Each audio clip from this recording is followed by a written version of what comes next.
Hello all welcome to IAC. So ఇప్పుడు మనం ఈ వీడియోలో ఎస్ఎస్సి సీజీఎల్కి సంబంధించిన ఈరోజు షిఫ్ట్ 2 క్వశ్చన్స్ ఏవైతే ఉన్నాయో సో ఆ క్వశ్చన్స్ దాని రిలేటెడ్ కాన్సెప్ట్ ఏదైతే ఉందో అది చూద్దాం. సో ఇక్కడ మనకి క్వశ్చన్ వచ్చేటప్పటికి కరెంట్ అఫైర్స్ నుంచి క్వశ్చన్ వచ్చింది. ఆల్రెడీ మనం డిస్కస్ చేసాం. కరెంట్ అఫైర్స్లో అపాయింట్మెంట్స్ కానీ లేకపోతే నెక్స్ట్ వచ్చేటప్పటికి స్పోర్ట్స్ కానీ వీటి నుంచి క్వశ్చన్స్ అడుగుతున్నారు. సో మ్యాక్సిమం చాలా షిఫ్ట్స్లో ఎస్ఎస్సిలో స్పోర్ట్స్ రిలేటెడ్ క్వశ్చన్స్ అనేవి కనిపిస్తూ ఉన్నాయి. అయితే ఇప్పుడున్న ఒక చిన్న డిఫరెన్స్ ఏంటి అంటే 2023 అప్డేటెడ్ కరెంట్ అఫైర్స్ మనం చదివి ఉంటాం. అయితే లాస్ట్ ఇయర్ జరిగిన ఏవైతే మనకి టోర్నమెంట్స్ స్పోర్ట్స్ ఈవెంట్స్ ఉంటాయో సో వాటి related questions shift 1 and shift 2లో జనరల్గా మనకి ఫ్రేమ్ చేశారంట. సో కాబట్టి ఇప్పటి నుంచి ఏ షిఫ్ట్స్ ఉన్నారో వాళ్ళు స్పోర్ట్స్ చూసుకున్నప్పుడు ప్రజెంట్ కరెంట్ అఫైర్స్ని ఆల్రెడీ రివైజ్ చేస్తుంటే ఒక్కసారి మీకు టైం ఉంటే ఆ ప్రీవియస్ అంటే దీనికి ముందర జరిగినవి కూడా ఒక్కసారి చూడండి. స్పోర్ట్స్ మెయిన్ ఈవెంట్స్ అనమాట. 36th నేషనల్ గేమ్స్ ఏవైతే ఉంటాయో వాటి మీద క్వశ్చన్ అనేది మనకి ఫ్రేమ్ అయిందంట.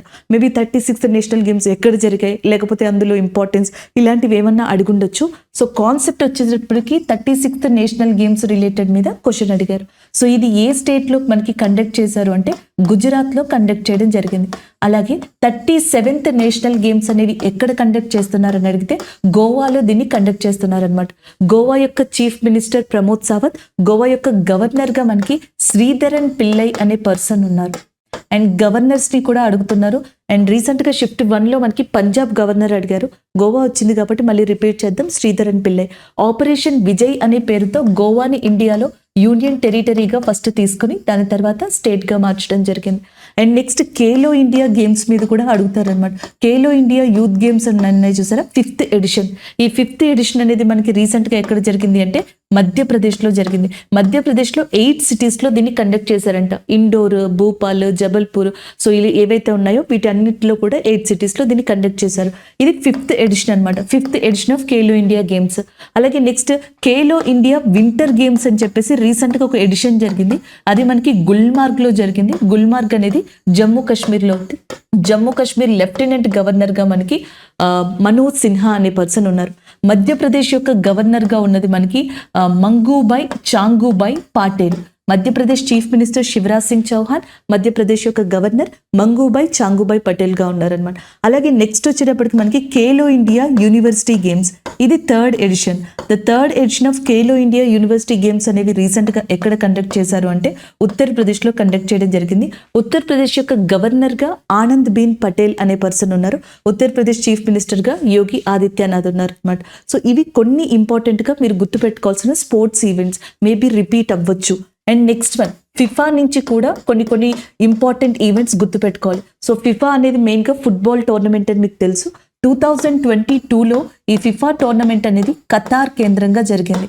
అలాగే 2023లో మనకి సౌదీ కేంద్రంగా ఈ ఫిఫా వరల్డ్ కప్ అనేది జరగబోతుంది. అయితే ఈ ఇయర్ ఇంకొక కరెంట్ అఫైర్ కూడా ఉంది. ఫిఫా విమెన్స్ టోర్నమెంట్ అనేది జరుగుతుంది. దీన్ని 2 కంట్రీస్ జాయింట్గా కండక్ట్ చేస్తున్నాయి, 2 దేశాలు అనమాట. ఒకటి వచ్చేటప్పటికి మనకి ఆస్ట్రేలియాగా చెప్పడం జరుగుతుంది, ఇంకొకటి వచ్చేటప్పటికి న్యూజిలాండ్గా చెప్పడం జరుగుతుంది. సో ఆస్ట్రేలియా, న్యూజిలాండ్ ఈ 2 కలిసి మనకి ఈ ఫిఫా విమెన్స్ వరల్డ్ కప్ అనేది ఈ సంవత్సరం కండక్ట్ చేస్తున్నాయి. అలాగే ఇంటర్నేషనల్ బాక్సింగ్ అసోసియేషన్ ఛాంపియన్షిప్ ఈ సంవత్సరం ఇండియాలో జరిగింది. ఇందులో ఇండియా టాప్ 1 ర్యాంక్ని సాధించింది. 2nd పొజిషన్లో చైనా అనేది ఉందన్నమాట. ఇవి కాకుండా అన్ని ఈ సంవత్సరం జరిగినవి ఇవన్నీ కూడా. అలాగే మనకి ఇంటర్నేషనల్ ఫెడరేషన్ ఆఫ్ షూటింగ్ స్పోర్ట్స్గా చెప్పొచ్చు అనమాట. ఈ వరల్డ్ కప్ అనేది షూటింగ్కి సంబంధించింది బాకులో జరిగింది. సో దీంట్లో చైనా 1st ర్యాంక్లో ఉంటే ఇండియా 2nd ర్యాంక్ అనేది రావడం జరిగింది. అండ్ నెక్స్ట్ మేబీ ఇక్కడి నుంచి కాకుండా లాస్ట్ ఇయర్ జరిగిన ఈవెంట్స్ అడిగితే వాటిని కూడా గుర్తుపెట్టుకోవాలి మీరు. దానికి సంబంధించి కూడా నేను ఇక్కడ ఇచ్చాను, ఒకసారి చూసుకోండి. జీకే ఓరియంటెడ్లో అడిగితే అసలు ఒలింపిక్ గేమ్స్ ఎక్కడ స్టార్ట్ అయ్యాయి అంటే 1896లో ఎథెన్స్ అనే ప్రాంతంలో జరిగాయి. నెక్స్ట్ వన్ 2020లో ఒలింపిక్స్ అనేవి మనకి టోక్యోలో జరిగాయి. సో దాని తర్వాత నెక్స్ట్ వచ్చేటప్పటికి 2024లో ప్యారిస్లో జరగబోతున్నాయి అనమాట. సో జరిగినవి కూడా గుర్తుపెట్టుకోవాలి ఒలింపిక్స్కి సంబంధించి. ఈ నెక్స్ట్ వింటర్ ఒలింపిక్స్ వచ్చేటప్పటికి 2022లో బీజింగ్లో జరిగాయి. చాలా కంట్రీలు మనకి ఈ గేమ్స్ని బాయ్కట్ చేశాయన్నమాట. అండ్ 2026లో మనకి మిలీనా అండ్ యాజ్ వెల్ యాజ్ ఇటలీలోని ఇంకొక సిటీలో జరగబోతున్నాయి. అండ్ నెక్స్ట్ వచ్చేటప్పటికి కామన్వెల్త్ గేమ్స్ 2022లో మనకి ఇంగ్లాండ్లో ఏదైతే బ్రిమింగ్హామ్ అనే ప్రదేశం ఉందో సో అక్కడ జరిగే 2026 వచ్చేటప్పటికి Victoria and as well as ఏదైతే ఆస్ట్రేలియాలో ఉందో అక్కడ జరగబోతున్నాయి. Next one South Asian Games. So మనకి సౌత్ ఏషియన్ గేమ్స్ ఈ సంవత్సరం లాహోర్ పాకిస్తాన్లో కండక్ట్ చేస్తున్నారనమాట. వరల్డ్ ఛాంపియన్షిప్ ఇన్ అథ్లెటిక్స్ అనేది 2022లో యుఎస్ఏలో జరిగింది, 2023లో హంగేరీలో జరగబోతుంది. అలాగే ద వరల్డ్ గేమ్స్ అని చెప్పేసి ఉన్నాయి. సో ఇవి 2022లో బ్రిమింగ్హామ్లో జరిగే, 2025లో చైనాలో జరగబోతున్నాయి అనమాట.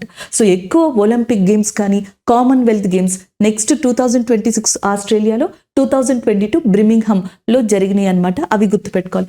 ఆస్ట్రేలియాలో ఇంకొక ఇంపార్టెంట్ ఏంటంటే గ్రేట్ బ్యారియర్ రీఫ్ అని చెప్పేసి ఉంది. సో దీన్ని కూడా అప్పుడప్పుడు అడుగుతూ ఉంటారు. ఇది యునెస్కో సైట్ అనమాట. One of the largest coral reef in the వరల్డ్గా చెప్తాం. అది మనకి ఆస్ట్రేలియాలో లొకేట్ అయి ఉంది. క్వీన్స్ ఐలాండ్ అని చెప్పేసి ఒక ఇంపార్టెంట్ ప్లేస్ అనమాట. రీసెంట్గా వార్తల్లో ఉంది. అది ఏ ప్లేస్కి సంబంధించింది అని ఎప్పుడైనా అడిగారు అనుకోండి, అది ఆస్ట్రేలియా అనేది కానీ గుర్తుపెట్టుకోండి. ఎందుకంటే రీసెంట్గా Fiji, Papua New Guinea and as well as Australia లాంటి కంట్రీలని prime minister of India visit చేశారు కాబట్టి ఇది మనకి అవసరం. అలాగే ఆస్ట్రేలియాలో ఇంపార్టెంట్ క్రికెట్ స్టేడియం తరచూ వార్తల్లో కనిపిస్తూ ఉంది. దాని పేరు సిడ్నీ క్రికెట్ స్టేడియంగా చెప్పొచ్చు. ఈ సిడ్నీ క్రికెట్ స్టేడియంకి బయట ఒక ఫీమేల్ క్రికెటర్ యొక్క బ్రాంజ్ స్టాట్యూ అనేది మనకి పెట్టడం జరిగిందంట. సిడ్నీ క్రికెట్ స్టేడియం లోపల ఒక గేట్కి అంటే ఒక ప్రాంతానికి మన సచిన్ టెండూల్కర్ సార్ దీనికి సంబంధించిన నేమ్ని కూడా ఇవ్వడం జరిగింది. సో ఇలా. అలాగే మనకి స్పోర్ట్స్ డే ఎప్పుడు అని అడిగారు అనుకోండి, ఆగస్ట్ 29 అనేది ఇండియాలో మనకి స్పోర్ట్స్ డే కింద కన్సిడర్ చేస్తారు. స్పోర్ట్స్ మినిస్టర్ ఎవరు అంటే అనురాగ్ ఠాకూర్ ఎవరైతే ఉన్నారో, లేదా అనురాగ్ సింగ్ ఠాకూర్ ప్రస్తుతం మనకి క్రీడా శాఖ మంత్రిగా ఉన్నారు. సో ఇది దీనికి రిలేటెడ్ కొంతవరకు మీరు గుర్తుపెట్టుకోవాల్సినవి. సో మనకి ఇంకొక క్వశ్చన్ రిలేటెడ్ కరెంట్ అఫైర్స్ రిలేటెడే వచ్చింది. G20 సమిట్ క్వశ్చన్ అనేది లేదా G20 రిలేటెడ్ క్వశ్చన్ వచ్చిందంట. మేబీ G20 నుంచి అడిగితే కొన్ని పాసిబిలిటీస్ ఉన్నాయి. ఎలాంటివి? ఈ సమిట్ అనేది ఈ సంవత్సరం ఎక్కడ జరిగింది అని అడగచ్చు. సో G20 సమిట్ 2023లో ఇండియా మనకి కండక్ట్ చేస్తుంది. వసుదైవ కుటుంబం అనే ఒక థీమ్ తోటి మనం దీన్ని కండక్ట్ చేయడం జరుగుతుంది. G20కి సంబంధించిన డిఫరెంట్ థీమ్ బేస్డ్ సమిట్స్ అనేవి Madhya Pradesh, Hyderabad and as well as north east India, Bengaluru ఇలాంటి ప్రదేశాల్లో కండక్ట్ చేయడం జరిగింది. లేదా G20కి సంబంధించిన మెంబర్స్ ఎవరు అని అడుగుండొచ్చు. సో G20లో బ్రిక్స్ కంట్రీస్ మెంబర్స్ ఉన్నారు. అంటే Brazil, Russia, India, China, south Africa లాంటి కంట్రీస్ ఉన్నాయి. సౌత్ కొరియా కంట్రీ అనేది ఉంది. సౌదీ అరేబియా అంటే 2 ఇస్లామిక్ కంట్రీస్ ఉన్నాయి. ఒకటి సౌదీ అరేబియా, అలాగే నెక్స్ట్ వచ్చేటప్పటికి టర్కీ లాంటి కంట్రీస్ కూడా ఉన్నాయి. అలాగే మెజారిటీ ఆఫ్ కంట్రీస్ USA కావచ్చు, next UK, France, Germany, Greece, Italy and ఇలాంటి కంట్రీస్ కూడా దాంట్లో ఉన్నాయి. మేబీ G20లో ఏ కంట్రీ అనేది ఉంది, ఏ కంట్రీ లేదు, ఇలాంటి క్వశ్చన్స్ అడుగుండొచ్చు. అండ్ నెక్స్ట్ మనకి బ్రిక్స్ సమిట్ ఉంది చూసారా, ఇది కూడా ఇంపార్టెంటే. సో బ్రిక్స్ సమిట్ అనేది ఈ సంవత్సరం 2023లో సౌత్ ఆఫ్రికా కండక్ట్ చేస్తుంది. సో సౌత్ ఆఫ్రికాలో ఇంపార్టెంట్ ప్రదేశం మీరు ఎగ్జామ్ పాయింట్ ఆఫ్ వ్యూలో గుర్తుపెట్టుకోవాల్సింది కేప్ టౌన్ అని చెప్పేసి ఉంది. అది చాలా ఇంపార్టెంట్ మనకి. అలాగే నెక్స్ట్ వచ్చేటప్పటికి ఇండియా ఈ సంవత్సరం షాంఘై కోఆపరేషన్ ఆర్గనైజేషన్ SCO 2023 అనే సమిట్ని కూడా కండక్ట్ చేస్తుంది. నెక్స్ట్ వన్ SCOలో న్యూ మెంబర్గా యాడ్ అయింది ఏది అంటే మనకి ఇరాన్గా చెప్తాం. అలాగే ఇరాన్ యొక్క ప్రెసిడెంట్ వచ్చేటప్పటికి ఇబ్రహీం రైసీగా ఉన్నారు. ఇరాన్ క్యాపిటల్ ఏది అని అడిగారు అనుకోండి, that is nothing but Tehran. అలాగే ఇరాన్లో one of the important port ఉంది, దాని పేరు చాబార్ పోర్టుగా చెప్పడం జరుగుతుంది.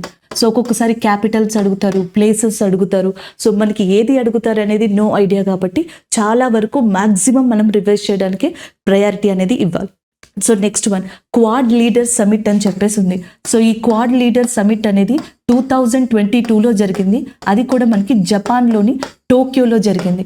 సో ఈ షిఫ్ట్ 2లో ఇంకొక క్వశ్చన్ కూడా ఉందంట, టోక్యో ఒలింపిక్స్ అనేవి ఎక్కడ జరిగాయి అని చెప్పేసి. సో ఇదే టోక్యోలో మనకి 2022లో క్వాడ్ లీడర్ సమిట్ అనేది జరిగింది. క్వాడ్ కంట్రీస్ ఏంటి అనేది మీరు గుర్తుపెట్టుకోవాలంటే India, Japan, Australia, USA. So వీటిని మనకి క్వాడ్ కంట్రీస్గా చెప్పడం జరుగుతుంది. ఈ కంట్రీస్ అన్ని కూడా G20 కంట్రీస్లో సభ్య దేశాలుగానే ఉన్నాయి. అలాగే నెక్స్ట్ G7 సమిట్ అనేది ఈ సంవత్సరం జపాన్లోని హిరోషిమా ఏదైతే ఉందో ఆ ప్రాంతంలో జరుగుతుంది. ఈవెన్ జపాన్ క్యాపిటల్ వచ్చేటప్పటికి టోక్యో. అలాగే ఫ్యూమియో కిషిదా అనే పర్సన్ జపాన్ యొక్క ప్రైమ్ మినిస్టర్గా ఉన్నారు. Japan prime minister Fumio Kishida. జపాన్లో పలుసార్లు వార్తల్లో ఉండే ప్లేస్ ఫిజీ. ఫిజీ కోరల్స్ అన్న, ఫిజీ ఐలాండ్ అన్న, ఫిజీ వాల్కెనో అన్న, ఇలాంటివన్నీ కూడా మీరు జపాన్కి సంబంధించి గుర్తుపెట్టుకోవచ్చు అనమాట. అలాగే జపాన్లోని, చైనాలోని వచ్చే సైక్లోన్స్ని టైఫూన్స్ అని చెప్పేసి పిలుస్తారు.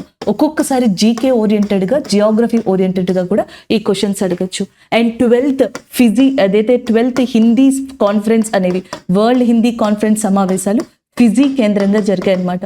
సో అలాగే ఈసారి ఇండో పసిఫిక్ ఐలాండ్ సమిట్ అనేది మనకి ఏదైతే పప్పు న్యూగిని అనే కంట్రీ ఉందో, సో పప్పు న్యూగినిలో జరిగాయి. ఇలా ఏమన్నా సమిట్స్కి సంబంధించి కూడా క్వశ్చన్స్ని మనం ఇక్కడ ప్రిపేర్ చేసి పెట్టుకుంటే ఇలాంటి క్వశ్చన్స్ ఏదైనా ఇచ్చినా పెట్టే అవకాశం ఉంటుంది. ఒక్కొక్కసారి ఏమవుతుంది అంటే కొన్ని షిఫ్ట్స్లో, షిఫ్ట్ 1, షిఫ్ట్ 2లో కొంచెం డిఫరెన్స్ చూసింది ఏంటి అంటే ఈ ఇయర్వి అడగకుండా ప్రీవియస్ ఇయర్వి కూడా జనరల్గా అక్కడక్కడ అడుగుతున్నారు. కాబట్టి ఒకసారి అవి కూడా చూద్దాం. COP summit, conference of parties అని చెప్పేసి అంటాం. సో ఈ కాన్ఫరెన్స్ ఆఫ్ పార్టీస్లో మీకు ఎలాంటి క్వశ్చన్స్ అడుగుతారంటే, సో కాన్ఫరెన్స్ ఆఫ్ పార్టీలో ఎలాంటి క్వశ్చన్స్ అడుగుతారంటే COP 27 సమిట్ అనేది ఎక్కడ జరిగిందని చెప్పేసి అడగచ్చు. సో COP 27 సమిట్ మనకి ఈజిప్ట్లో జరిగిందనమాట 2022లో. COP 28 సమిట్ అనేది ఎక్కడ జరుగుతుంది అని అడగచ్చు. UAE లేదా దుబాయ్ కేంద్రంగా COP 28 సమిట్ అనేది జరగబోతుంది. COP 27 సమిట్ మనకి మెయిన్గా ఈజిప్ట్లోని షామ్ ఇల్ షేక్ అనే ప్రదేశంలో జరిగింది. సో క్వశ్చన్ కనుక బాగా టఫ్గా ఇస్తే మాత్రం ఇలాంటి ప్లేసెస్ని అడిగే ఛాన్సెస్ ఉన్నాయి. ఈజిప్ట్ క్యాపిటల్ వచ్చేటప్పటికి మనకి కైరోగా ఉంది. ఈజిప్ట్ ప్రెసిడెంట్ ఎవరైతే ఉన్నారో ఫతే అల్ సిసి, ఈయన మనకి జాన్ 26th రిపబ్లిక్ డే రోజు గెస్ట్గా రావడం జరిగింది. అలాగే నెక్స్ట్ వచ్చేటప్పటికి G7 సమిట్ 2022లో మనకి జర్మనీలో జరిగింది. India is not a member of G7, కానీ హిరోషిమాలో, జపాన్లో జరిగే G7 సమిట్స్కి సంబంధించిన కొన్ని సమావేశాలకి ఇండియా తరపున కూడా కొంతమంది రిప్రజెంట్స్ నార్మల్గా అటెండ్ అవ్వడం జరిగింది. అలాగే next Shanghai Cooperation Organisation summit 2022 అనేది మనకి ఉజ్బెకిస్తాన్లోని సమర్కండ్ అనే ప్రాంతం ఏదైతే ఉందో అక్కడ జరిగింది. ఏషియన్ సమిట్ ఉంది చూసారా, ఈ ఏషియన్ సమిట్ 2022 వచ్చేటప్పటికి కాంబోడియా ప్రాంతంలో జరిగింది. 2023 ఈ సంవత్సరం మనకి ఇండోనేషియాలో జరిగింది. ఇండియా దీంట్లో కూడా మెంబర్ కాదు. Association of South East Asian Nations అంటాం. Myanmar, Thailand, Brunei, Laos, so ఇలాంటి కంట్రీస్ దీంట్లో ఉంటాయి. 2023 ఇండోనేషియా, 2022లో కాంబోడియాలో జరిగింది. మనకి వరల్డ్లోనే one of the oldest temple Angkor Wat అని చెప్పేసి అంటాం. సో ఇది కాంబోడియాలో లొకేట్ అయ్యింది. రీసెంట్గా కాంబోడియా కింగ్ సిహమోని, నోరాడమ్ సిహమోని అనే పర్సన్ ఇండియాని విజిట్ చేయడం జరిగింది. రాష్ట్రపతి భవన్ని విజిట్ చేశారు. సో రాష్ట్రపతి భవన్ని మొఘల్ గార్డెన్ ఏదైతే ఉందో అది చాలా ఫేమస్గా చెప్తారు, కరెంట్ అఫైర్స్లో ఉంది. మొఘల్ గార్డెన్ని మనకి ఇప్పుడు ప్రజెంట్ అమృత ఉద్యాన్గా నేమ్ని చేంజ్ చేయడం జరిగిందనమాట. And next one, world Economic forum 2023 స్విట్జర్లాండ్లోని డావోస్ అనే ఏరియాలో కండక్ట్ చేశారు. సో దాన్ని డావోస్ సమిట్గా కూడా పిలవచ్చు. సో ఎవ్రీ ఇయర్ కూడా వరల్డ్ ఎకనామిక్ ఫోరం అనేది మనకి 5 రిపోర్ట్స్ని రిలీజ్ చేస్తుంది. Global competitiveness report, global IT report, global gender gap report, global energy transaction report, global risk report, global travel and tourism report. SSC CGL previous question ఏంటంటే which of the following is not a part of and the reports which is released by that Davos summit. So అలాంటి క్వశ్చన్స్ని మనం ముందుగానే prepare చేసి పెట్టుకోవాలి. Next one చూద్దాం, global investors summit 2023. దీన్ని prime minister Narendra Modi ప్రారంభించారు. మధ్యప్రదేశ్లోని ఇండోర్లో దీన్ని ప్రారంభించడం జరిగింది. G20 స్టార్టప్ సమిట్ అనేది హైదరాబాద్లో ఈ సంవత్సరం కండక్ట్ చేశారు. గ్లోబల్ టూరిజం సమిట్ని మనకి ప్రగతి మైదాన్ న్యూఢిల్లీలో ఈ సంవత్సరం కండక్ట్ చేశారు. డెమోక్రసీ సమిట్ అనేది మనకి USA కేంద్రంగా జరిగింది. అలాగే ఈ సంవత్సరం మనకి I2U2 సమిట్ అని చెప్పేసి ఉంది. I2U2. సో I2U2 అంటే India and as well as Israel, USA, UAE. So ఈ కంట్రీస్కి సంబంధించిన సమిట్ అనేది ఈ సంవత్సరం UAEలో జరగబోతుంది అనమాట. అలాగే నెక్స్ట్ వచ్చేటప్పటికి ఇలాంటివి ఇంకేమన్నా ఉంటే ఒకసారి చూసుకోండి. నార్త్ అట్లాంటిక్ ట్రీటీ ఆర్గనైజేషన్ అంటాం, నాటో అని చెప్పేసి. నాటో యొక్క ఈ సంవత్సరం సమావేశం అనేది ఎక్కడ కండక్ట్ చేస్తున్నారంటే లిథువేనియా అనే కంట్రీ ఏదైతే ఉందో సో అక్కడ నాటో యొక్క 2023 సమిట్ అనేది కండక్ట్ చేస్తున్నారు. సో ఇలా సమిట్స్ నుంచి ఎటు నుంచి అయినా రావచ్చు. మనకి ఏదైతే ప్రెస్టేజెస్ ఉందో కాప్, మనకి ప్యారిస్ సమిట్ అని చెప్పేసి ఉంటుంది అనమాట. COP 21 సమిట్, ప్యారిస్ సమిట్ అని, అలాంటి ప్రెస్టేజెస్ సమిట్స్ కానీ లేకపోతే రీసెంట్గా జరిగినవి, రీసెంట్ కన్నా ముందర సంవత్సరంలో జరిగినవి, ఇవి SSC ఫాలో అవుతున్న ప్యాటర్న్స్ అనమాట. ఇది ఇస్తారని కాదు, మేబీ ఇస్తే మాత్రం మీకు హెల్ప్ అవుతుంది. సో ఒక్కసారి చూసి పెట్టుకోండి. అలాగే June 5th ఉంది చూసారా. సో June 5th అనేది మనకి ఎన్వైర్న్మెంట్ డేగా తీసుకోవడం జరుగుతుంది, ప్రపంచ పర్యావరణ దినోత్సవంగా. ఇప్పటి వరకు 2 షిప్స్లో టచ్ ఐడియా లేదు, బట్ గుర్తుపెట్టుకుంటే మంచిది. సో దాంతోపాటు యునైటెడ్ నేషన్ ఎన్వైర్న్మెంట్ ప్రోగ్రామ్ అని చెప్పేసి ఉంటుంది. దీని క్యాపిటల్ వచ్చేటప్పటికి Nairobi, which is located in కెన్యాలో ఉంటుంది. ఇది ప్రతి సంవత్సరం మనకి ఎన్వైర్న్మెంట్ డేకి సంబంధించిన ఏవైతే ఇంపార్టెంట్ ఈవెంట్స్ ఉన్నాయో అవి కండక్ట్ చేస్తుంది. సో నెక్స్ట్ క్వశ్చన్ అనేది హిస్టరీ రిలేటెడ్గా రావడం జరిగిందనమాట. సో హిస్టరీ రిలేటెడ్ అన్ని కూడా మనకి 1 లైన్లో అంటే చాలా సింపుల్గా బేసిక్స్లో అడుగుతున్నారు. కాకపోతే కొన్నిసార్లు ఇయర్స్ని యాడ్ చేయడం, పర్సన్స్ని యాడ్ చేయడం వల్ల టఫ్ అనిపిస్తుంది అంతే. సో 1875లో ఏ సోషల్ రిఫార్మ్ ఆర్గనైజేషన్ అనేది వచ్చింది, లేదా యాక్చువల్గా చాలామంది అంటే సోర్సెస్ వచ్చినంత వరకు ఎలా అంటే 1875లో వచ్చిన ఆర్గనైజేషన్ లేదా మనకి 1875లో వచ్చిన ఆర్గనైజేషన్ యాక్చువల్గా ఆర్య సమాజ్ అనమాట. సో దీన్ని స్వామి దయానంద సరస్వతి ఏర్పరచడం జరిగింది. మేబీ ఆర్య సమాజ్ని ఎవరు ఈ క్రింది వానిలో స్థాపించారు అని అడుగుండొచ్చు, లేదా ఆర్య సమాజ్ ఏ ఇయర్లో ఎస్టాబ్లిష్ చేశారు, లేదా బేసిక్గా 1875లో ఎస్టాబ్లిష్ చేసిన సోషల్ రిఫార్మ్ ఆర్గనైజేషన్ ఏది. సో ఇలాంటివి అయితే మాత్రం ఆర్య సమాజ్ అనేది కరెక్ట్ ఆన్సర్ అవుతుంది. సో కాన్సెప్ట్ ఏ క్వశ్చన్ మీద వచ్చింది అంటే ఈ క్వశ్చన్, అంటే ఏ కాన్సెప్ట్ మీద క్వశ్చన్ వచ్చింది అంటే ఈ కాన్సెప్ట్ మీద రావడం జరిగింది. సో దీది ఆర్య సమాజ్కి సంబంధించింది. సో ఆర్య సమాజ్ని ఎస్టాబ్లిష్ చేసిన పర్సన్ ఎవరు అంటే స్వామి దయానంద సరస్వతి మనకి ఆర్య సమాజ్ అనే దాన్ని ఎస్టాబ్లిష్ చేయడం జరిగింది. అలాగే గో బ్యాక్ టు వేదాస్ అని చెప్పేసి చెప్పింది ఎవరు అంటే స్వామి దయానంద సరస్వతి. వేదాలకి తిరిగి వెళ్ళండి లాంటివి ఈయనే చెప్పడం జరిగింది అనమాట. అలాగే ఇంకా చాలా మంది సోషల్ రిఫార్మ్ ఆర్గనైజర్స్ ఉన్నారనమాట. అయితే ఎస్ఎస్సిలో వచ్చిన మెయిన్ ప్రాబ్లం ఏంటంటే షిఫ్ట్ మారే కొద్ది, షిఫ్ట్ చేంజెస్ అయ్యే కొద్ది పేపర్ డెప్త్ మారడం కానీ, పేపర్ హార్డ్నెస్ చేంజ్ అవ్వడం కానీ, క్వశ్చన్స్ యొక్క ఏదైతే ఫ్రేమింగ్ ఉంటుందో అది కూడా మారడం జరుగుతుంది. ఇప్పుడు మనం ఇక్కడ సోషల్ ఆర్గనైజేషన్ స్వామి దయానంద సరస్వతి ఇచ్చారు కాబట్టి ఇక్కడ మనం ఇంకేం చదవచ్చు, బ్రహ్మ సమాజ్ ఏదైతే ఉందో సో దానిని మనకి రాజా రామ్మోహన్ రాయ్ గారు ఇవ్వడం జరిగింది. అండ్ రాజా రామ్మోహన్ రాయ్ గారు ఇండియాలో మెయిన్గా సతీ సిస్టమ్ అనేది పోగొట్టడానికి కృషి చేశారు. బాలికలకి సంబంధించి సతీ సిస్టమ్ ఏదైతే దాన్ని అబాలిష్ చేయడానికి కృషి చేశారు. And Sati act, abolished act అనేది 1829లో విలియం బెంటిక్ అనే పర్సన్ ద్వారా ఇండియాలోకి మనకి రావడం జరిగింది. రాజా రామ్మోహన్ రాయ్ గారికి రాజా అనే టైటిల్ని ఇచ్చింది మనకి అక్బర్ 2గా చెప్పొచ్చు. అలాగే ఈయన తర్వాత ఈశ్వరచంద్ర విద్యాసాగర్ గారిని చెప్పొచ్చు. ఈశ్వరచంద్ర విద్యాసాగర్ గారు విడో రీమ్యారేజ్ అంటే వితంతు పునర్వివాహ చట్టానికి కానీ, వితంతు పునర్వివాహాల కోసం కానీ పాటుపడిన వ్యక్తిగా ఆయన చెప్పడం జరుగుతుంది. Ishwarchandra Vidyasagar, Raja Rammohan Roy and as well as Swami Dayananda Saraswati వీళ్ళు చాలా ప్రామినెంట్గా చెప్పడం జరుగుతుంది. అండ్ వేదాస్ గురించి, ఆర్యన్స్ గురించి కూడా వీళ్ళు మాట్లాడారు. అండ్ మనకి ఆర్యన్స్ ఎక్కడి నుంచి వచ్చారు అనే థియరీస్ డిస్కస్ చేసినప్పుడు స్వామి దయానంద సరస్వతి ప్రస్తావించిన ఆ మాటలు కావచ్చు, లేకపోతే నెక్స్ట్ మనకి ఎవరైతే బాలగంగాధర్ తిలక్ గారు ఉన్నారో ఆయన ఒక బుక్ ని రాశారనమాట, ఆర్కిటిక్ హోమ్ ఆఫ్ ఆర్యన్స్ అని చెప్పేసి. సో దీంట్లో కూడా కొంతవరకు ప్రస్తావించబడింది. మ్యాక్స్ ముల్లర్ కూడా మనకి వేదాస్లో ఆర్యన్స్ అనే వాళ్ళు వేదాస్ గురించి కూడా ఈ ఆరిజిన్ గురించి డిస్కస్ చేశారు. సో ఇవన్నీ ఏన్షియంట్లోకి వెళ్ళిపోతాయి. కానీ ఈ పర్సన్స్ అందరూ కూడా మనకి సోషల్ రిఫార్మర్స్గా వస్తారు. ఈ సోషల్ రిఫార్మర్స్లో ఎస్ఎస్సి ప్రీవియస్ ప్యాటర్న్ చూసుకుంటే మిక్స్డ్ క్వశ్చన్స్ ఉన్నాయి. అంటే మనకు తెలిసిన రాజా రామ్మోహన్ రాయ్, ఈశ్వరచంద్ర విద్యాసాగర్ లాంటి వాళ్ళనే కాకుండా Aruna Roy and Baba Amte, Anna Hazare, so వీళ్ళు కూడా సోషల్ రిఫార్మర్సే. 20th సెంచరీ అంటే 19th సెంచరీ, 18th సెంచరీ వీళ్ళందరినీ కూడా మిక్స్ చేసి క్వశ్చన్స్ అడుగుతున్నారు ఆ కాన్సెప్ట్లో. సో మీకు బిఆర్ అంబేద్కర్ గారి గురించి తెలుసు. బిఆర్ అంబేద్కర్ గారు మనకి మెయిన్గా మాహర్ల మూమెంట్ లాంటి వాటిని స్టార్ట్ చేశారు. అండ్ యాజ్ వెల్ as దళితుల కోసం పాటుపడిన వ్యక్తిగా చెప్తాం. అండ్ గాంధీ గారికి, అంబేద్కర్ గారికి మధ్య 1932లో పూనా ప్యాక్ట్ అనేది జరిగింది. దీన్ని గాంధీ అంబేద్కర్ ఒడంబడిక అని కూడా పిలవడం జరుగుతుంది. అండ్ ఫాదర్ ఆఫ్ కాన్స్టిట్యూషన్ అని చెప్తారు. ఆర్టికల్ 32ని రాజ్యాంగానికి ఆత్మ వంటిదని చెప్పింది కూడా డాక్టర్ బిఆర్ అంబేద్కర్ గారి. అలాగే నెక్స్ట్ ఏదైతే బిఆర్ అంబేద్కర్ గారి స్టాట్యూ ఉందో రీసెంట్గా మనకి టాలెస్ట్ స్టాట్యూ 125 feet అంట, అది మనకి హైదరాబాద్లో ఇనాగ్రేట్ అయ్యింది. Next one and Savitribai Phule, the first female teacher of ఇండియాగా చెప్తాం. Savitribai Phule and as well as Jyotiba Phule, ఈమె హస్బెండ్ వచ్చేటప్పటికి జ్యోతిబా పూలే, వీళ్ళిద్దరూ కలిసి 1863లో బాలహత్య ప్రబంధిక గృహ అనే దాన్ని స్టార్ట్ చేశారు. ఇది వచ్చేటప్పటికి ఏంటంటే చిన్నపిల్లలు ఎవరైతే ఉంటారో ఆడపిల్లలు, సో ఆ శిశు మరణాలని తగ్గించడం, ప్రెగ్నెంట్ విమెన్స్ని కాపాడడం, ఇవన్నీ కూడా దీంట్లో ఒక భాగం అనమాట.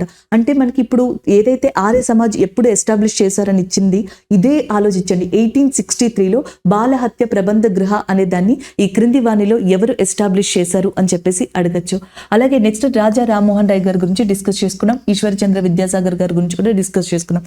అన్నా హజారే, లోక్పాల్ బిల్ లాంటి వాటికి మనకి సోషల్ రిఫార్మ్ పరంగా కృషి చేసిన వ్యక్తి, పోరాడిన వ్యక్తి కూడా అన్నా హజారే గారుగా చెప్పొచ్చు.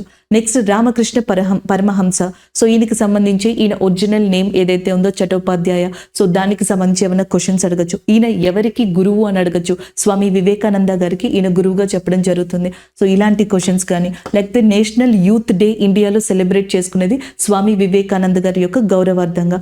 అలాగే నెక్స్ట్ వినోబా భావే, భూదాన్ మూమెంట్ అంటాం చూసారా, ఇండియాలో భూదాన్ మూమెంట్ తో రిలేట్ ఉన్న పర్సన్ గా ఆచార్య వినోబా భావేని చెప్పొచ్చు.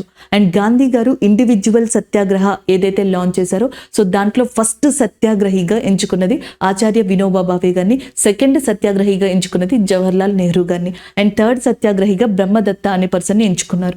అండ్ బాబా ఆమ్తే, భారతదేశంలో కుష్టు రోగుల కోసం కృషి చేసిన వ్యక్తిగా బాబా ఆమ్తేని చెప్తాం. లెప్రసీ ఎవరైతే ఉందో లెప్రసీ విక్టిమ్స్ కోసం హెల్ప్ చేసిన వ్యక్తి ఈయన. నెక్స్ట్ అరుణ రాయ్, ఈయన teacher and as well as IAS officer కూడా. Right to Information Act 2005, Right to Information Act 2005 అనేది భారతదేశంలో ఇంట్రడ్యూస్ అవ్వడానికి ఒక రకంగా కారణం అరుణ రాయ్ గా చెప్పడం జరుగుతుంది అనమాట.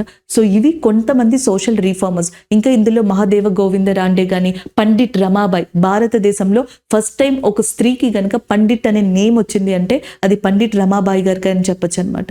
సో ఇవి సోషల్ రిఫార్మ్స్ కి సంబంధించినవి. అండ్ హిస్టరీ రిలేటెడ్ లో ఈ కైండ్ ఆఫ్ క్వశ్చన్ అనేది వచ్చింది. సో నెక్స్ట్ క్వశ్చన్, మనం జనరల్ గా అనుకున్నది ఎస్ఎస్సి లాంటి ఎగ్జామ్స్ లో ఫోక్ డాన్స్, నెక్స్ట్ వచ్చేటప్పటికి ఆర్ట్ ఫెస్టివల్స్ ఏవైతే ఉన్నాయో, లోకల్ ఫెస్టివల్స్, ట్రైబ్స్. మీరు ఎప్పుడు గుర్తుపెట్టుకోండి, ఎస్ఎస్సిలో ఈ కరెంట్ అఫైర్స్ నుంచేమో స్పోర్ట్స్ కానీ పర్సన్స్ కానీ ఒక క్వశ్చన్, అలాగే నెక్స్ట్ జీకే కావచ్చు, డేటా కావచ్చు, ఆ రిలేటెడ్లో ఏదైనా ఒక ట్రైబ్స్ ఉన్నారనుకోండి, ఆ ట్రైబ్స్ కావచ్చు, లేదా వాళ్ళకి సంబంధించిన ఫెస్టివల్, ఫోక్ ఫెస్టివల్, అలాగే నెక్స్ట్ ఫోక్ డాన్స్ ఏదైతే ఉందో ఆ క్వశ్చన్, అండ్ దాని తర్వాత క్లాసికల్ డాన్సెస్ కానీ ఇలాంటి వాటికి సంబంధించిన క్వశ్చన్. సో ఇవి చాలా వరకు మెజారిటీ ఆఫ్ షిఫ్ట్స్లో కనిపిస్తూ ఉన్నాయన్నమాట. దీన్ని నేర్చుకోవడం చాలా ఈజీ, తక్కువ టైంలో నేర్చుకుని ఆ మార్క్స్ని కూడా గెయిన్ చేసుకోవచ్చు. ఈవెన్ 1 or 2 క్వశ్చన్స్ అయినా క్రూషియల్ రోల్ని ప్లే చేస్తాయి కాబట్టి ఇవి ఒకసారి రివైజ్ చేసుకోండి. Guru Vipin Singh is related to which dance form అని చెప్పేసి అడుగుతున్నారు. మణిపురి. సో మణిపురి డాన్స్కి సంబంధించిన ఆయన గురు విపిన్ సింగ్ అనమాట. దానికి సంబంధించి క్వశ్చన్ ఫ్రేమ్ చేశారంట. అలాగే మనకి ఇండియాలో 8 ఇంపార్టెంట్ క్లాసికల్ డాన్సెస్ ఉన్నాయి. ఫోక్ డాన్సెస్ ఉన్నాయి, క్లాసికల్ డాన్సెస్ ఉన్నాయి, సాంప్రదాయ నృత్యాలు. ఈ క్లాసికల్ డాన్సెస్లో మణిపురి ఒకటి, దానికి గురు విపిన్ సింగ్ ఫేమస్. అలాగే నెక్స్ట్ కనక్ రాలే అనే పర్సన్ ఇటీవల వార్తల్లో ఉన్నారు. సో ఆ పర్సన్ నేమ్ వచ్చేటప్పటికి కనక్ రాలే, కేరళకి సంబంధించిన వ్యక్తి. కేరళలో మనకి 2 ఇంపార్టెంట్ క్లాసికల్ డాన్సెస్ ఉన్నాయి. ఒకటి వచ్చేటప్పటికి కథకళిగా చెప్పడం జరుగుతుంది, ఇంకొకటి వచ్చేటప్పటికి మోహిని అట్టంగా చెప్పడం జరుగుతుంది. సో ఈ మోహిని అట్టంలో చాలా ఫేమస్ డాన్సర్ అంట కేరళకి సంబంధించి కనక్ రాలే. రీసెంట్ ఒబిచరీస్ లో ఉన్నారు. అలాగే నెక్స్ట్ తమిళనాడుకి సంబంధించి భరతనాట్యం, ఆంధ్రప్రదేశ్కి సంబంధించి కూచిపూడి, అండ్ ఒడిస్సీకి సంబంధించి ఏదైతే ఇంపార్టెంట్ డాన్స్ ఉందో అది కావచ్చు. ఒడిస్సీ అనేది ఒడిస్సాకి సంబంధించి, సట్రియా ఫ్రమ్ అస్సాం, మణిపూరి ఫ్రమ్ మణిపూర్, ఇవన్నీ కూడా ఇంపార్టెంట్ డాన్సెస్గా చెప్పొచ్చు. ఈవెన్ తెలంగాణ నుంచి కూడా పేరిణి శివతాండవం అనేది ఫేమస్ సాంప్రదాయ నృత్యంగా చెప్పడం జరుగుతుంది. అయితే ఇక్కడ మనకి పర్సన్స్ గురించి అడిగారు, అంటే ఎవరైతే డాన్స్లో ఇంపార్టెంట్ పర్సన్స్ ఉన్నారో వాళ్ళకి సంబంధించి. ఒకసారి ఇక్కడ చూడండి, భరతనాట్యం ఏ స్టేట్ నుంచి అనేది గుర్తుపెట్టుకోండి, తమిళనాడు. సో అక్కడ ఫేమస్ పర్సన్స్ వచ్చేటప్పటికి రుక్మిణీ దేవి అరుందలే, చాలా ఫేమస్ వ్యక్తి ఈమె, అండ్ ప్రీవియస్ ఇయర్స్ క్వశ్చన్స్ కూడా ఉన్నాయి. అలాగే నెక్స్ట్ కృష్ణమూర్తి, అండ్ నెక్స్ట్ వచ్చేటప్పటికి నారాయణ్ సోనల్ అని చెప్పి గుర్తుపెట్టుకోండి. Next one Balakrishnan. ఎక్కువగా అడిగింది రుక్మిణీ దేవి అరుందలే. ఫర్ అ చేంజ్ కోసం అడిగితే ఈ క్రింద వాళ్ళని ఒకసారి చూసుకోవాలి. ఒడిస్సీలో చాలా ఫేమస్ గా మోహపాత్ర, కేలుచరణ్ మోహపాత్ర అని చెప్పొచ్చు. అండ్ ఇది గుర్తు పెట్టుకోవడం కూడా ఈజీ. ఒకసారి ఈ నేమ్స్ చూడండి, పట్నాయక్, మోహపాత్ర, ఇలాంటి నేమ్స్ అని ఎక్కువ ఒడిస్సా రిలేటెడ్ పీపుల్కి ఉంటాయన్నమాట. సో కేలుచరణ్ మోహపాత్ర అనేది ఒడిస్సీ ఫేమస్ డాన్సర్గా చెప్పొచ్చు. కథక్ ఏదైతే నార్త్ ఇండియాలో ఫేమస్ క్లాసికల్ డాన్సో దాంట్లో పండిట్ బ్రిజు మహారాజ్ గారిని చెప్పొచ్చు. ఒక రకంగా ఫాదర్ ఆఫ్ కథక్ గా కూడా పండిట్ బ్రిజు మహారాజ్ గారిని చెప్పడం జరుగుతుంది. Next one Kuchipudi. సో కూచిపూడిలో మల్లికా సారాభాయ్. మల్లికా సారాభాయ్ గారు ఈ నాట్ ఓన్లీ ఇన్ కూచిపూడి, భరతనాట్యంలో కూడా ఈమె ఫేమస్ డాన్సర్. అలాగే నెక్స్ట్ వచ్చేటప్పటికి విఎస్ శర్మ, వి సత్యనారాయణ శర్మ అనే పర్సన్ కావచ్చు. నెక్స్ట్ వచ్చేటప్పటికి గురు వెంపాటి చిన్న సత్యం అనే పర్సన్. అలాగే యామిని కృష్ణమూర్తి. రుక్మిణీ దేవి అరుందలే భరతనాట్యంలో ఎంత ఫేమస్, అలాగే కూచిపూడిలో యామిని కృష్ణమూర్తి అంత famous. Next one Mohiniyattam. మోహిని అట్టంలో మనకి ఎవరైతే కళామండలం అమ్మ అని చెప్పేసి ఉన్నారో, కళ్యాణవతి అమ్మ, ఆమె ఫేమస్ అనమాట. సో ఇవి 8 ఇంపార్టెంట్ ఇండియన్ క్లాసికల్ డాన్సెస్ గా చెప్పొచ్చు. సో వాటికి సంబంధించి మీరు గుర్తుపెట్టుకునే ఇంపార్టెంట్ నోట్స్ కూడా అనమాట. అలాగే ఫోక్ డాన్సెస్ కూడా మిమ్మల్ని అడుగుతారు, కుడి అట్టం, ముడి అట్టం అని చెప్పేసి ఉంటాయి. సో ఇలాంటివన్నీ, అట్టం అంటే జనరల్ గా మలయాళం కానీ తమిళ లాంగ్వేజ్ లో కానీ డాన్స్ అని చెప్పేసి వస్తుందంట. కుడి అట్టం, ముడి అట్టం ఇలాంటివన్నీ కూడా కేరళలో ఫేమస్ ఫోక్ డాన్సెస్ అనమాట. యక్షగాన అని చెప్పేసి ఉంది, ఇది ఇంపార్టెంట్ ఫోక్ డాన్స్ ఇన్ మనకి కర్ణాటకగా చెప్పడం జరుగుతుంది. అలాగే లావాణి అని చెప్పేసి ఉంటుంది, ఇది important dance in Maratha region, మహారాష్ట్రగా చెప్పడం జరుగుతుంది.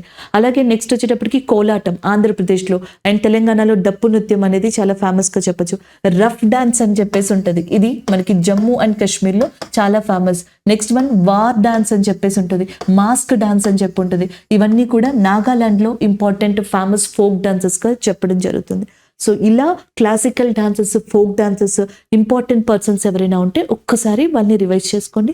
So next question polity related. పాలిటీలో షిఫ్ట్ 1, షిఫ్ట్ 2 ఇప్పటిదాకా అడిగిన క్వశ్చన్స్లో సో జనరల్గా మీకు దాని మీద బేసిక్ నాలెడ్జ్ ఉన్న క్వశ్చన్స్కి ఆన్సర్స్ పెట్టచ్చు. ఆర్టికల్స్ దగ్గరే కొంచెం ఇబ్బంది పడతారు. సో ఇక్కడ చూడండి, who has authority to transfer high court advocates అని చెప్పేసి అడుగుతున్నారు. సో ఆన్సర్ వచ్చేటప్పటికి ప్రెసిడెంట్, రాష్ట్రపతి. మనకి హైకోర్టులో ఎవరైతే ఈ అడ్వకేట్స్ ఉంటారో సో వాళ్ళని ఒక హైకోర్టు నుంచి ఇంకొక దానికి ట్రాన్స్ఫర్ చేసే అధికారం భారత రాష్ట్రపతికి, ప్రెసిడెంట్కి ఉంటుంది. సో అది ఆన్సర్ అవుతుంది. మేబీ దానికి రిలేటెడ్గా కూడా క్వశ్చన్ అడుగుండొచ్చు. సో మనకు వచ్చిన సోర్సెస్ ప్రకారం ఇలా ఉన్నాయన్నమాట. సో ఇండియాలో టోటల్గా హైకోర్ట్స్ ఎన్ని ఉన్నాయంటే 25 హైకోర్ట్స్ ఉన్నాయని, అలాగే నెక్స్ట్ వచ్చేటప్పటికి ఎవరు అపాయింట్ చేస్తారు, ఇలాంటి క్వశ్చన్స్ కూడా ఉంటాయి. మీకు already fundamental rights, fundamental duties ఇవి తెలుసు కాబట్టి ఒకసారి హైకోర్టుకి సంబంధించి కొన్ని ఇంపార్టెంట్ క్వశ్చన్స్ చూద్దాం. సో హైకోర్టులో ఆర్టికల్స్ వచ్చేటప్పటికి 214 to 231, 214 నుంచి 231 మధ్యలో ఆర్టికల్స్ అనేవి హైకోర్టు గురించి ప్రస్తావిస్తాయి. అలాగే మీకు ఆల్రెడీ 226 అనే దాని గురించి తెలుసు. సో 226 అనేది మెయిన్గా మనకి రిట్స్ గురించి ఉంటుంది అనమాట. సో ఆర్టికల్ 32 సుప్రీంకోర్టుని అప్రోచ్ అవ్వచ్చు రిట్స్ ద్వారా, 226 హైకోర్టు అనమాట. సో 2 or more స్టేట్స్కి మనకి హైకోర్టుని ఏర్పరచాలంటే సో అధికారం పార్లమెంట్కి ఉంటుంది. పార్లమెంట్ యాక్ట్ తీసుకురావడం ద్వారా, చట్టం తీసుకురావడం ద్వారా హైకోర్టుని ఏర్పరచవచ్చు 2 or more స్టేట్స్కి కలిపి. నెక్స్ట్ వన్, ఎలక్షన్ పిటిషన్స్ ఏవైతే ఉంటాయో అవి హైకోర్టు వినొచ్చు. High court can hear election petitions also. Next one, court of record. Supreme court యాక్చువల్గా కోర్ట్ ఆఫ్ రికార్డ్స్ని మెయింటైన్ చేస్తుంది. సో హైకోర్టు కూడా సుప్రీం కోర్ట్ లాగే కోర్ట్ ఆఫ్ రికార్డ్స్ని మెయింటైన్ చేస్తుంది. ఇవి మిగతా సబార్డినేట్ కోర్ట్స్ కానీ మిగతా కోర్ట్స్ కానీ దాన్ని రిఫరెన్స్గా తీసుకోవచ్చు అనమాట. ఈవెన్ సబార్డినేట్ కోర్టుకి సంబంధించిన గైడ్ లైన్స్ కానీ, దానికి దిశానిర్దేశం చేయడం కానీ, సో వాటికి సంబంధించి మానిటరింగ్ చేయడం కానీ అన్ని హైకోర్టుకి సంబంధించి పర్యవేక్షణలో ఉంటాయి. అలాగే నెక్స్ట్ జ్యుడిషియల్ రివ్యూస్ ఏవైతే ఉంటాయో ఆ పవర్ కూడా మనకి హైకోర్టుకి సంబంధించి ఉంటుంది. అంటే జ్యుడిషియల్ రివ్యూ అనేది ఓన్లీ సుప్రీం కోర్టుకు ఉంటుందా, హైకోర్టుకు ఉంటుందా, ఇలా అడిగారు అనుకోండి. సో హైకోర్టుకి కూడా ఉంటుంది. ఇండియాలో టోటల్గా ఇప్పుడు మనకి 25 హైకోర్ట్స్ అనేవి ఉన్నాయన్నమాట. అలాగే హైకోర్టు ఎవరైతే అడ్వకేట్ ఉంటారో ఆయన యొక్క పదవీ కాలం ఎంత అంటే 62 years. సో 62 సంవత్సరాలు వచ్చే వరకు కూడా వాళ్ళకి రిటైర్మెంట్ అనేది రాదు. అప్పటి వరకు వాళ్ళకి పదవీ కాలం అనేది కొనసాగుతుంది అనమాట. సో నెక్స్ట్ వన్, సుప్రీం కోర్టుకి సంబంధించి చూడండి. సుప్రీం కోర్టు ఆర్టికల్స్ వచ్చేటప్పటికి 124 to 147 మధ్యలో ఉంటాయి.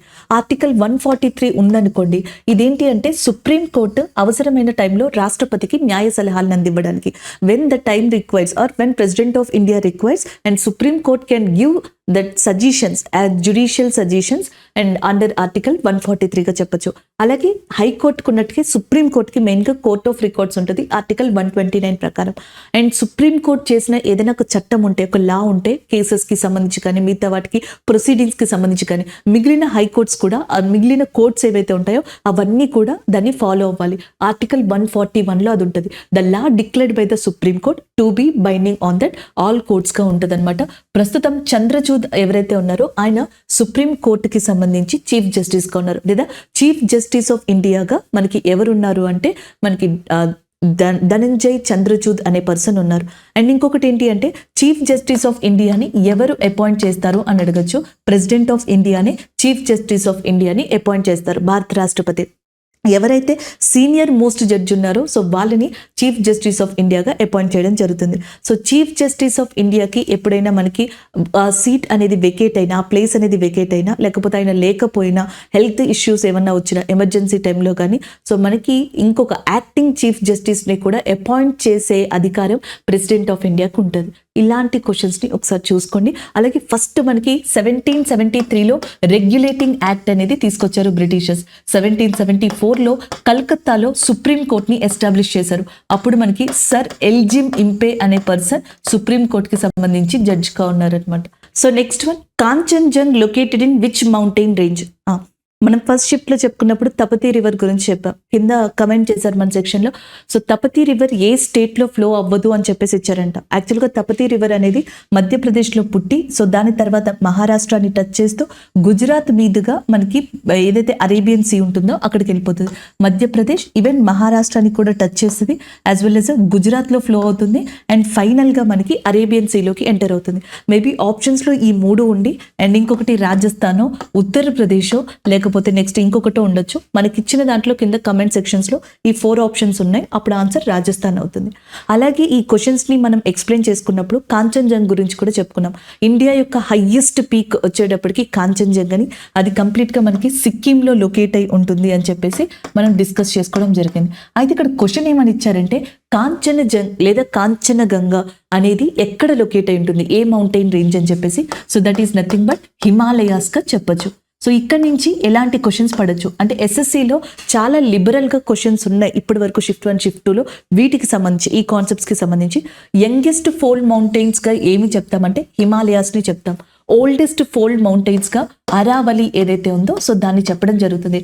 అరావలిలో మనకి అత్యంత ఎత్తైన శిఖరం, the highest peak in Aravalli అని అడిగారు అనుకోండి, దట్ ఈస్ నథింగ్ బట్ గురు శిఖర్గా చెప్తాం. కానీ ఈ క్వశ్చన్స్ అన్ని ఆల్రెడీ ఓల్డ్ ప్యాటర్న్ క్వశ్చన్స్ ఉన్నాయి, బట్ మేబీ రిపీట్ చేస్తారా, కొంచెం డిఫరెంట్గా ఇస్తారా అని తెలీదు. అండ్ డిఫరెంట్గా ఇస్తే మాత్రం కొంచెం టిపికల్గా కావచ్చు, లేకపోతే పేపర్ అనేది మోడరేట్ డిఫికల్ట్గా ఇచ్చినప్పుడు ఏమవుతుందంటే హిమాలయాస్కి మనకి ఏదైతే పెర్పెండిక్యులర్గా ఉండే మౌంటైన్ రేంజెస్ ఏవి ఇండియాలో అడుగుతారు, అరావలి, ఇవి వాటికి లంబంగా ఉంటాయన్నమాట. అలాగే నెక్స్ట్ వచ్చేటప్పటికి హిమాలయాల్లో 3 రేంజెస్ ఉంటాయి. ఒకటి వచ్చేటప్పటికి గ్రేటర్ హిమాలయాస్ అంటాం, సో వాటిని హిమాద్రి అని చెప్పేసి పిలుస్తారు. ఇంకొకటి లెస్సర్ హిమాలయాస్ అంటాం, సో వాటిని హిమాచల్ అని చెప్పేసి పిలుస్తారు. ఇంకొకటి ఔటర్ హిమాలయాస్ అంటాం, శివాలిక్స్గా పిలుస్తారు. క్వశ్చన్ ఈజీగా ఉంటే the youngest mountains in Asia, the youngest fold mountains in India అలా అడుగుతారు హిమాలయాస్. కొంచెం క్వశ్చన్ మోడరేట్గా ఉంటే the youngest fold mountain range in Himalayas, హిమాలయాస్లో యంగెస్ట్ ఫోల్డ్ మౌంటైన్ రేంజ్ అయితే అని అడుగుతారు. That is nothing but outer Himalayas or outer హిమాలయాస్ని శివాలిక్స్ అని కూడా పిలుస్తారు. Shivaliks is very famous for the land form which is called as a doon. So doon అనే land ఫామ్స్ని ఏర్పరచడంలో మనకి శివాలిక్స్ అనేవి ఫేమస్. డెహ్రాడూన్, పొత్లీ డూన్, కొత్లీ డూన్, ఇవన్నీ కూడా వ్యాలీస్ అన్ని ఎక్కువగా ఉండేది మనకి హిమాచల్ దగ్గర. వ్యాలీస్ కానీ లేకపోతే హిల్ స్టేషన్స్ కానీ, Kullu hill station, Manali hill station Himachal ప్రదేశ్లో ఉన్నాయి. లేకపోతే నైనిటల్ లాంటివి అడిగితే ఉత్తరాఖండ్లో ఉన్నాయి. అల్మోరా అని చెప్పేసి అడిగితే ఉత్తరాఖండ్లో ఉన్నాయి. జోషిమఠ్ అనే ఇంపార్టెంట్ ప్లేస్ కూడా మనకి ఉత్తరాఖండ్లోనే ఉంది. సో ఇలాంటివి హిమాలయాస్లో వన్ ఆఫ్ ద ఇంపార్టెంట్ ప్లేస్గా జమ్మూ అండ్ కాశ్మీర్ని చెప్తాం. జమ్మూ అండ్ కాశ్మీర్ ఆల్మోస్ట్ మనకి 2 years హిమాలయాస్కి సంబంధించి న్యూస్లో ఉంది. ఒకటి వచ్చేటప్పటికి సాఫ్రాన్, ఈ హిమాలయన్స్ ల్యాండ్లో సాఫ్రాన్ ఎక్కువగా పండించే ప్లేస్ ఏది అంటే జమ్మూ అండ్ కాశ్మీర్. ఆ ల్యాండ్స్ని ఏమని పిలుస్తారు అంటే కరేవా ల్యాండ్స్ అని చెప్పేసి పిలుస్తారు. ఇన్ఫ్యాక్ట్ జియోగ్రఫికల్ ఇండికేషన్ ట్యాగ్స్, భౌగోళిక గుర్తింపులు అంటాం కదా, మనకి ఈ సాఫ్రాన్ లేదా కుంకుమ పువ్వు భౌగోళిక గుర్తింపుని జమ్మూ కాశ్మీర్ ఆల్రెడీ ప్రపోజల్లో పెట్టిందనమాట. అంత ఫేమస్గా దీన్ని చెప్పొచ్చు. ఇదే ల్యాండ్స్లో మనకి యాపిల్ని కానీ ఆర్చిడ్స్ని కానీ సో వీటినన్నిటిని కూడా పండించడం జరుగుతుంది. లేదా హిమాద్రి ఉంది చూసారా, సో ఇది దేనికి ఫేమస్ అంటే గ్లేషియర్స్కి ఫేమస్గా చెప్పొచ్చు. మంచు కొండలకి హిమాద్రి అనే సిరీస్ ఏదైతే ఉందో అది ఫేమస్గా చెప్తాం. ఇదే హిమాలయాలు గనక నేపాల్లో ఉన్నాయనుకోండి, సో వాటిని మహాభారత్ రేంజ్ అని చెప్పేసి పిలుస్తారు. మౌంట్ ఎవరెస్ట్ కానీ లేకపోతే నెక్స్ట్ అన్నపూర్ణ కానీ ఇవన్నీ కూడా మనకి మకాలు, మనస్లు, ఈ మౌంటైన్స్ అన్నీ కూడా ఇండియాలో లేవు. నేపాల్లోని భారత్ రేంజ్ ఏదైతే ఉందో అక్కడ ఉన్నాయన్నమాట. So next Garhwal region is a part of which of the following state in India. Garhwal region అనేది ఇందులో ఏ పార్టీకి సంబంధించింది అని అడిగారు అనుకోండి. So that is nothing but Uttarakhand గా గుర్తుపెట్టుకోండి. ఈవెన్ మీకు ఆల్రెడీ వింధ్యా సత్పురా మౌంటైన్స్ గురించి తెలుసు. They are mostly located in Madhya Pradesh state. అలాగే వెస్టర్న్ ఘాట్స్ ఈస్టర్న్ ఘాట్స్ ఇండియాలో ఎక్కడ టచ్ అవుతాయి అని అడిగారు అనుకోండి. దట్ ఈస్ నీలగిరి. నీలగిరి అనే ఒక ప్లేస్ దగ్గర పడమటి కనుమలు తూర్పు కనుమలు రెండు కలుసుకుంటాయి. అలాగే నీలగిరి దగ్గర హైయెస్ట్ పీక్ ఏది అని అడిగారు అనుకోండి. దట్ ఈస్ నథింగ్ బట్ దొడబెట్టాగా గుర్తుపెట్టుకోండి. అలాగే నెక్స్ట్ ఇండియాని శ్రీలంకని సెపరేట్ చేసేది పాక్ స్ట్రైట్ అనమాట. శ్రీలంక ఉంది చూసారా, దానికి 2 క్యాపిటల్స్ ఉన్నాయి. క్యాపిటల్స్ చాలా ఇంపార్టెంట్. ఆఫ్ఘనిస్తాన్ కి కాబూల్, నేపాల్ కి కాఠ్మండు, బంగ్లాదేశ్ కి ఢాకా, అలాగే నెక్స్ట్ వచ్చేటప్పటికి శ్రీలంకకి కొలంబో, జయవర్ధనపుర కోటే. దినేష్ గుణవర్ధనే ఎవరైతే ఉన్నారో సో ఆ పర్సన్ శ్రీలంకకి సంబంధించి రీసెంట్ గా మనకి ఎక్కువగా వార్తల్లో కనిపిస్తున్నారు. సో అది ఒకటి. అండ్ ఇంకొకటి ఏంటి అంటే బిసాన్ అని ఎక్కడైనా కనిపించింది అనుకోండి, బిసాన్ లేదా గౌర్. ఈ యానిమల్ ఏదైతే ఉందో ఇది ఇండియా ఏ ప్లేస్ కి ట్రాన్స్లొకేట్ చేస్తుంది, ఎవరికి ఇస్తుంది అంటే శ్రీలంకకి ఇస్తుంది అనమాట. ఇవి ఓవరాల్గా కొన్ని పాయింట్స్, అంటే మౌంటైన్స్ నుంచి అయినా అడగచ్చు, ప్లేసెస్ నుంచి అయినా అడగచ్చు. ఒకటి రివర్ నుంచి అడిగారు, ఇంకొకటి మౌంటైన్ నుంచి అడిగారు. ఎస్ఎస్సి ప్రీవియస్ క్వశ్చన్లో the most fertile plain in India northern plains, దాన్ని గంగా సింధు ప్లేన్స్ అని కూడా పిలుస్తారు. ఇది ఒక క్వశ్చన్ ఉంది. The oldest plateau in India that is nothing but peninsular ప్లాట్యూగా చెప్పడం జరుగుతుంది. అలాగే నెక్స్ట్ రూర్ ఆఫ్ ఇండియాగా దేన్ని పిలుస్తారు అని అడుగుతారు. చోటా నాగపూర్ ప్లాట్యూ ఏదైతే ఉందో అది. అలాగే ఐలాండ్స్లో కూడా ప్రీవియస్ క్వశ్చన్స్ ఉన్నాయి. అండమాన్ అండ్ నికోబార్ ని విడదీసే ఛానల్ ఏది? 10 degrees north water body channel Andaman and Nicobar islands ని విడదీస్తుంది. అలాగే నెక్స్ట్ వచ్చేటప్పటికి లక్షద్వీప్ అని చెప్పేసి ఉంటుంది. సో ఈ లక్షద్వీప్ ని మాల్దీవ్స్ ని విడదీసే ఛానల్ ఏది? That is nothing but 8 degrees channel గా చెప్పొచ్చు. అండ్ శాంటినల్స్ అనే ఇంపార్టెంట్ ట్రైబ్స్ ఎక్కడ ఉంటారంటే అండమాన్ అండ్ నికోబార్ ఏరియా. ఇక్కడ ఇంకొక డిఫరెంట్ క్వశ్చన్ ఏంటంటే Andaman and Nicobar is very famous for rain forest లేదా ట్రాపికల్ ఎవర్ గ్రీన్ ఫారెస్ట్ కి మనకి అండమాన్ అండ్ నికోబార్ ఫేమస్. లక్షద్వీప్ లో ఏ ఫారెస్ట్ డామినేటెడ్ గా ఉంటుందంటే మాన్సూన్ ఫారెస్ట్. ఈవెన్ ఇండియాలో హైయెస్ట్ పర్సంటేజ్ ఆఫ్ ఫారెస్ట్ కూడా ఇదే. బట్ ఇలాంటి టైప్ ఆఫ్ క్వశ్చన్స్ ని ఎస్ఎస్సి టచ్ చేయలేదు. బట్ ఇవి అయితే మాత్రం ప్రీవియస్ ఇయర్స్ క్వశ్చన్స్లో ఉన్నాయి. ఇది ఇప్పుడు మనకి సోర్సెస్ ద్వారా వచ్చిన Shift 2 క్వశ్చన్గా చెప్పొచ్చు. సో నెక్స్ట్ క్వశ్చన్ చూడండి. Chanderi war was fought between. So మనకి చాందేరి వార్ అనేది ఎవరికి మధ్య జరిగింది అని అడుగుండొచ్చు. బట్ ఆప్షన్ బట్టి ఆన్సర్ పెట్టాలి కాబట్టి బాబర్ వర్సెస్ మిదిని రాయ్. బాబర్కి మిదిని రాయ్కి మధ్యలో మనకి ఈ వార్ అనేది జరిగింది. సో దాన్ని అక్కడున్న ఆప్షన్స్ని బట్టి అక్కడున్న క్వశ్చన్ని బట్టి మీరు ఆన్సర్ చేయాలి. ఇయర్ అడిగితే 1528 అని, బాబర్ ఉంటే బాబర్, మిదిని రాయ్. సో ఈ ఆప్షన్స్ని బట్టి మీరు పెట్టుండాలి.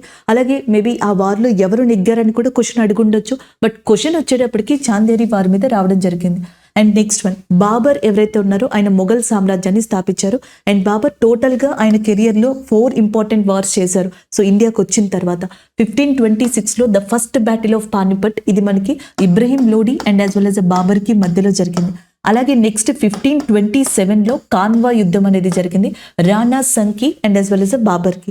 1528లో చందేరి వార్ మిదిని రాయ్కి బాబర్కి మధ్యలో జరిగింది. 1529 ఆఫ్ఘాన్ రూలర్స్కి యాజ్ వెల్ యాజ్ అండ్ బాబర్కి మధ్యలో జరిగింది. దీన్ని గగార్ వార్గా చెప్పడం జరుగుతుంది. దీని తర్వాత బాబర్ చనిపోవడం జరిగింది. ఆయన యొక్క సమాధి టోంబ్ వచ్చేటప్పటికి కాబూల్లోనే లొకేట్ అయి ఉంది. అండ్ నెక్స్ట్ తుజ్కి ఈ బాబరీ అనే ఆటోబయోగ్రఫీని బాబరే రాసుకోవడం జరిగింది. దాని తర్వాత దానిని డిఫరెంట్ లాంగ్వేజెస్లోకి బాబర్ నామాగా ట్రాన్స్లేట్ చేయడం జరిగింది. అండ్ నెక్స్ట్ వన్ వచ్చింది హుమయూన్ అనమాట. సో హుమయూన్ యొక్క బయోగ్రఫీని గుల్ బదాన్ బేగం అనే పర్సన్ రాశారు. గుల్ బదాన్ బేగం రోడ్ హుమయూన్ బయోగ్రఫీగా చెప్పొచ్చు. అలాగే హుమయూన్ చాలా యుద్ధాలని చేయడం జరిగింది. దాంట్లో ఇంపార్టెంట్గా చెప్పుకునేది షేర్షా సూర్తో. సో షేర్షా సూర్తో 3 యుద్ధాలు చేశారు.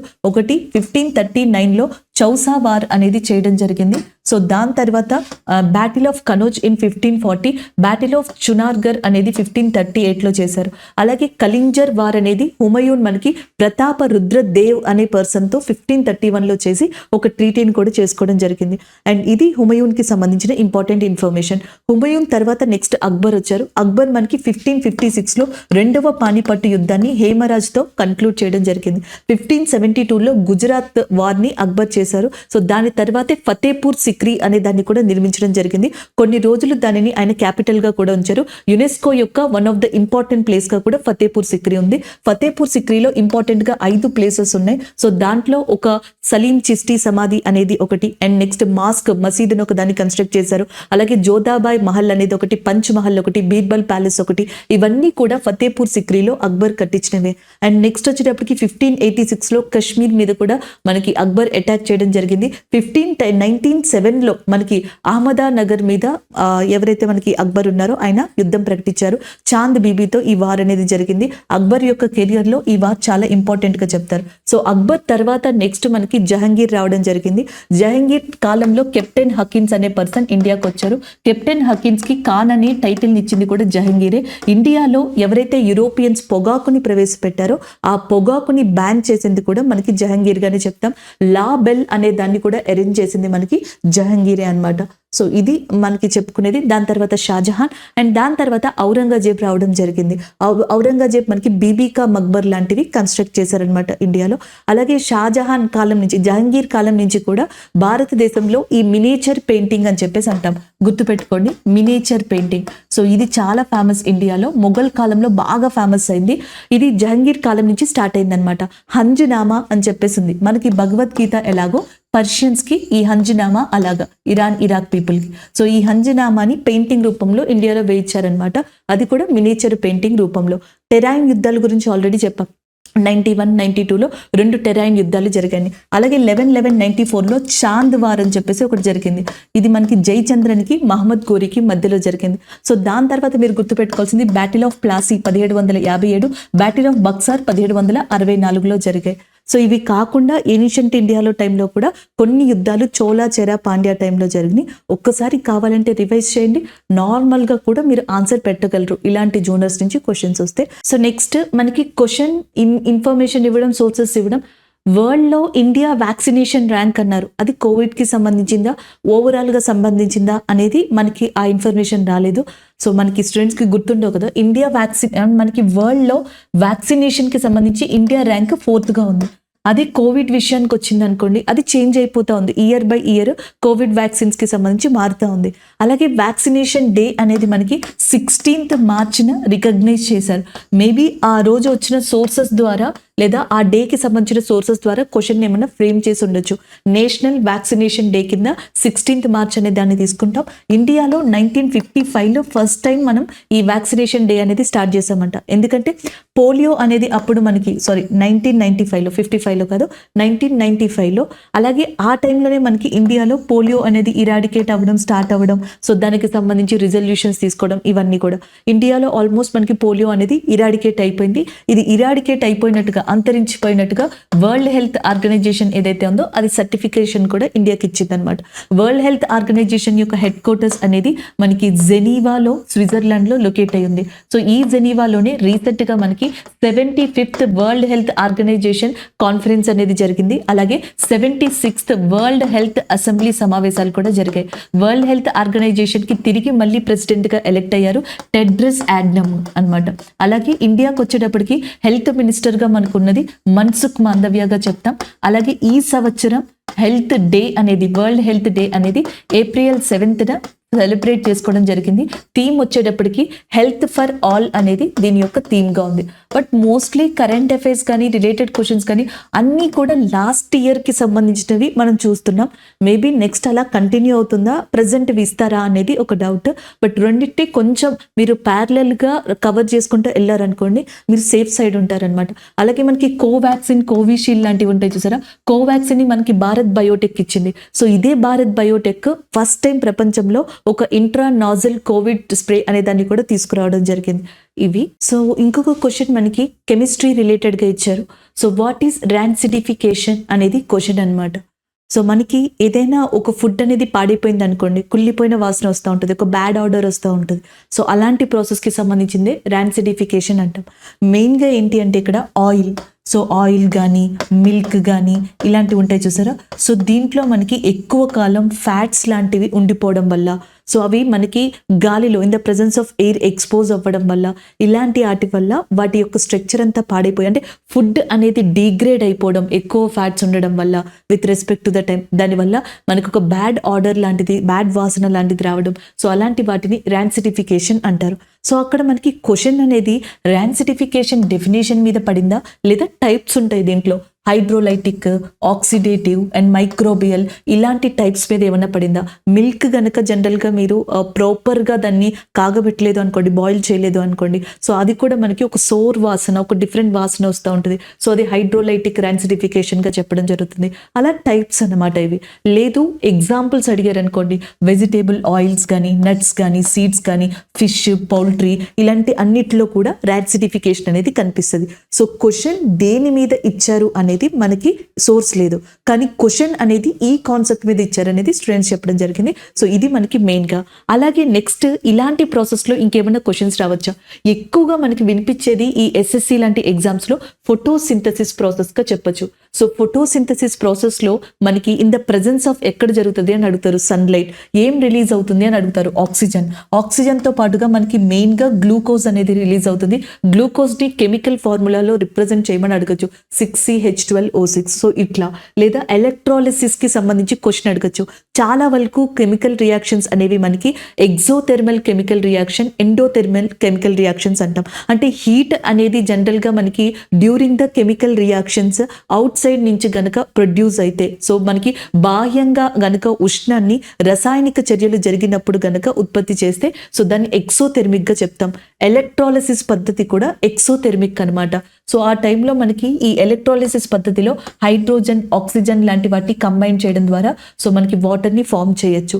Next one calcium carbonate. మనకి సముద్రంలో దొరికే ఆల్చిప్పలు అంటాం, షెల్స్ కానీ, సీ బర్డ్స్ కానీ, ఇవన్నీ కూడా కాల్షియం కార్బోనేట్ని మ్యానుఫ్యాక్చర్ చేస్తాయి. సో దానికి సంబంధించిన కెమికల్ ఫార్ములా అడగచ్చు. అలాగే నెక్స్ట్ ఏజ్నింగ్ ఆఫ్ వైన్ అనమాట. సో ఎక్కువ కాలం వైన్ని మనకి కుళ్ళబెట్టడం వల్ల, లేకపోతే వైన్ని ఎక్కువ కాలం స్టోర్ చేయడం వల్ల, సో దానిని in the presence of air expose చేయడం వల్ల సో మనకి ఎసిటిక్ యాసిడ్ లాంటిది ఫామ్ అవుతుంది అనమాట. ఆక్సిడేషన్ ఆఫ్ ఆల్కహాల్ అనేది ప్రాసెస్ జరుగుతుంది. ఇదే కనుక ఐరన్లో జరిగింది అనుకోండి, సో దానికోసం అని చెప్పేసి మనకి ఐరన్ తుప్పు పట్టడం, ఐరన్ రస్టింగ్ అంటాం. ఇనుముని ఎక్కువ కాలం వదిలేసాం అనుకోండి, గాలిలో తుప్పు పడుతుంది. ఎందుకు? In the presence of air iron will be directly react with the oxygen. So దాని నుంచి ప్రొటెక్ట్ చేయడానికి గ్యాల్వనైజేషన్ ప్రాసెస్ అనేది యూజ్ చేస్తాం. దీంట్లో జింక్ లాంటి వాటిని మనకి ఐరన్ మీద, జింక్, సిల్వర్ లాంటి వాటిని కోట్ చేయడం జరుగుతుంది.